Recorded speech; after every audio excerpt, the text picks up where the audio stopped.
Part A asks to determine the tension in the string. The string is the only thing keeping the entire system in equilibrium. So the tension ultimately has to equal the entire sum of the forces on the other side. How do we find the forces? Well, we can find torque pretty easily, and torque equals R cross F.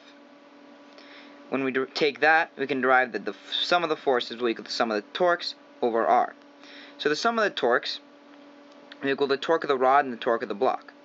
The torque of the disc itself, well, since there's equal mg acting on both sides of the axis, it balances out with the supporting force as well.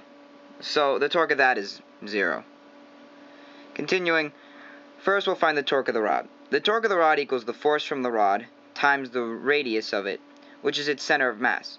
Since the rod has a uniform mass, the center of mass will be at R. The force of the rod is going to equal mg. However, only part of mg is in the radial direction. That part is right here. Since this is theta, that's the opposite, so it's sine theta naught. So ultimately, the torque of the rod equals mg r sine theta naught. Moving on to the block. The torque of the block, once again, will equal the force of the block times the radius of the block. The radius of the block will be 2r, since the block is at a distance of 2r from the axis. Moving on to the actual force of the block, the force of the block will equal 2mg, because the mass of the block is 2. And once again, only part of the force is going to be in the radial direction. That part is sine theta naught. So ultimately, the torque of the block is going to equal 2m times g sine theta times 2r.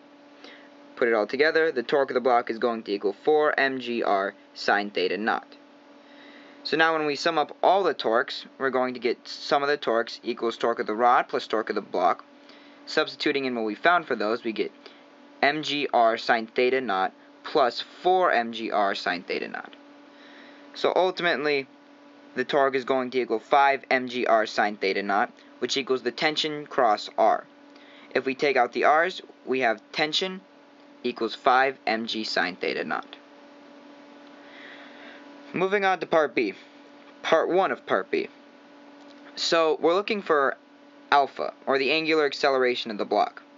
Well, we know that the sum of the torques equals I alpha, and we already figured out that sum of the torques equals R cross F. So if we take those, we can figure out what I alpha is. So first we're going to find I. I equals I of the block plus I of the rod plus I of the disc. I of the block is 2m, which is its mass, times 2r squared. Why? Because I equals mr squared. We are given that the I of the rod is 4/3 mr squared, and we're given that the I of the disc is 3/2 mr squared. When we add all of those together, we get 65 over 6 mr squared equals sum of the inertias. When we plug that back in from our equation of the sum of the torques equals I alpha, we get 5 mgr sine theta naught equals 65 over 6 mr squared times alpha. We do some algebraic manipulation. We bring I to the other side. We cancel out r, m, or 1r, m, and simplify the fractions. And ultimately, we get alpha equals g sine theta naught over 13 over 6r, which then simplifies to 6g sine theta naught over 13r. Moving on to the second part of part B, we're asked to look for the linear acceleration of the block. Since there's no slipping in this system, we know that the angular acceleration equals acceleration over r, or acceleration equals alpha times r. So we know that the radius of our block is 2r from the axis, so A is going to equal 2r times alpha. Alpha, once again, equals 6g sine theta naught over 13r. When we plug that in for alpha, we get A equals 2r times 6g sine theta naught over 13r. The r's are going to cancel out, and when you multiply the 2 and the 6 together, we ultimately get 12g sine theta naught over 13 equals the acceleration of the block. Moving on to part C, we're going to look for the velocity of the block. Well, velocity, we have an equation for this. Vf squared equals Vi squared plus 2AD. We know that the Vi squared of the system is 0 because the system starts at rest.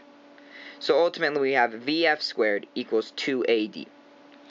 2AD is going to equal 2 times our acceleration, and then our distance is going to be constantly changing.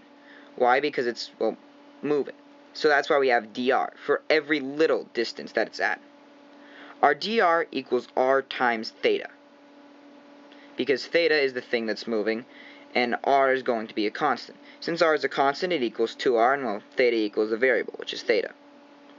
So, since we have a variable that's constantly changing with every little d theta, we're going to have to take an integral. So 2AD will ultimately equal 2 times the integral of 2r times 12g sine theta naught over 13 d theta. And our integrand, or our limits, are going to be from theta naught to 90. Why? Because the system is going to start at theta naught, and since we're looking for it when the rod passes the horizontal, it's going to be at 90 degrees from the vertical. Continuing. When we take the integral, we're going to get 2 times 24g cosine theta over 13 from theta naught to 90. This is going to equal, ultimately, 48g cosine theta naught over 13. Why? Because the other half of it, cosine of 90, equals 0. So when you multiply all that, it's going to equal 0. This is going to be a negative number, but it's going to have to be positive. We know this because, well, it's a velocity, and acceleration just has to be positive. So this is positive. So this is equal to 2AD, which also equals Vf squared. Once we take the square root of that, we have Vf equals rad 48g cosine theta naught over 13. Simplify that, we have 4 times radical of 3g cosine theta naught over 13, which equals the linear velocity of the block. And that is the end of the